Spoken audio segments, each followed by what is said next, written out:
क्या पूरा प्रकरण था और अखिलेश यादव वहां क्यों नहीं जा पाए? कौन राजनीतिक लाभ ले रहा था? और एलडीए ने ये बड़ी बेतुका तर्क दिया कि जीव जंतु निकल आएंगे इसलिए नहीं। तो क्या ऐसे हालात हैं भीतर कि जीव जंतु हैं? देखिए, जेपीएनआईसी में एक बड़ा रोचक तथ्य यह है कि जिसने जेपीएनआईसी को बनवाया वो आज घुस नहीं पाया, और जिसने जेपीएनआईसी का ठेका लेकर बनाया वो भाजपा में पहले से घुसा बैठा है। और ये भी बड़ी विचित्रता है। आप तो एक डिफरेंट ही चीज लेके आते हो। नहीं, ये भी लोग जाने इसको कि भाई 700-800 करोड़ रुपया उसमें लगा था। अब अगर उसमें सांप बिच्छू लौट रहा है, गंदगी है, तो उसको साफ क्यों नहीं कराया जा रहा है? और सियासत में जो लोग पुलिस की लाठियों से नहीं डरते हैं वो लोग सांप बिच्छू से क्या डरेंगे? और सियासत में जो लोग आए हैं, जो सड़क पर संघर्ष करना पड़ता है, जो भी राजनीतिक दल होता है वो न तो जेल यात्राओं से डरता है, न लाठीचार्ज से डरता है, और न संघर्ष करने से डरता है, न गर्मी और जाड़ा बरसात से डरता है। तो ये बहाना कोई मजबूत बहाना नहीं था एलडीए का। लेकिन अब चूंकि सरकार ने वहां टीन सेट लगा दिया रात में, उस पर भी मान लिखवा दिया। जाके अखिलेश यादव गए, उन्होंने कहा भाई लिख दो समाजवादी पार्टी जिंदाबाद। जिस काम को आसानी से हो सकता था उस काम को पेचीदा बना दिया।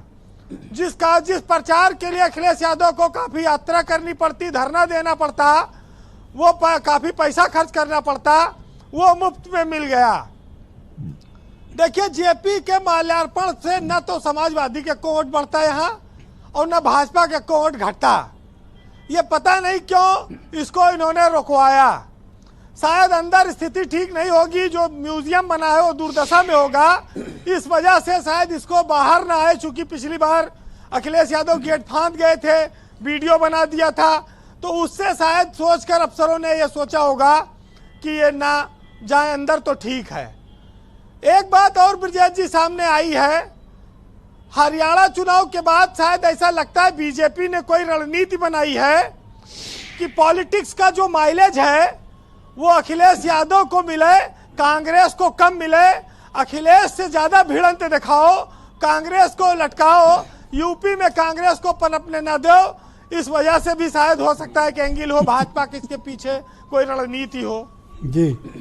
तो ये भी एक तरीका है। वैसे लोग आज योगी के सलाहकारों को कोस रहे हैं कि आज समाजवादी पार्टी ने मैदान मार लिया, ऐसा इन्होंने क्यों किया। एक बात और आती है कि अगर कोई काम हो रहा है आपके सामने और आप देख रहे हो, आप उसको रोक सकते हो, तो ये माना जाता है अगर आप कुछ नहीं बोले तो या तो आप लिप्त हैं या तो आप अक्षम हैं जी। दो में से एक चीज होती है जब आप उस काम को नहीं रोकते हैं। तो ये जो महापुरुषों के नाम पर इतनी बड़ी सियासत हुई वो तो संपूर्ण क्रांति थी। यहाँ तो कोई मिनी क्रांति भी नौबत नहीं थी, अभी चुनाव भी नहीं है। लेकिन आज अखिलेश यादव ने एक टेम्पो जो बीजेपी की जीत का बना था, हरियाणा के बाद दूसरा यूपी में वो उपचुनाव में फायदा ले सकते थे, उस पर उन्होंने एक संघर्ष का नया रास्ता खोला और एक बराबरी पर लाया मैदान में कि अभी टक्कर बहुत बाकी है। 10 सीटों का जो उपचुनाव है उसमें आपको कड़ा मुकाबला मिलेगा। वैसे भी जेल यात्रा, संघर्ष, लाठीचार्ज, ये सब वाटर कैनन का सामना करना चाहिए। राजनीति में जेपी ने आज उसकी शुरुआत करा दी है और ये भाजपा और सपा के लिए कितना फायदेमंद है ये आने वाले वक्त में तय होगा।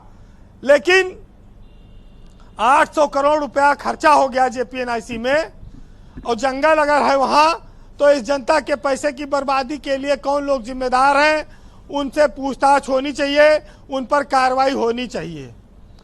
एक चीज और कहूंगा कि अखिलेश यादव एक नौजवान नेता है, नई पीढ़ी के नेता हैं। जिस तरह से 10 बजे रात में वो वहां पहुंच गए, ऐसा कम देखने को मिला है। मुलायम सिंह हालांकि ये काम करते थे, लेकिन ऐसी उम्मीद लोग कम करते थे कि अखिलेश यादव आधी रात में वहां पहुंच जाएंगे। देखिए, जेपी का आंदोलन इंदिरा गांधी को सत्ता से हटाने के लिए था। यहां अभी माल्यार्पण तक मामला है और अखिलेश यादव एक मूर्ति रखे हुए थे जेपी की, वो निकलवा लाए पता नहीं कहां से, और सड़क पे उन्होंने माल्यार्पण करके वहां भाषण दिया। अब ये बात अलग है कि भाई वहां पर जेड कैटेगरी की सुरक्षा भी सांप बिच्छू अगर काटता तो शायद ना बचा पाती, एलडीए की चिंता भी जायज हो सकती है।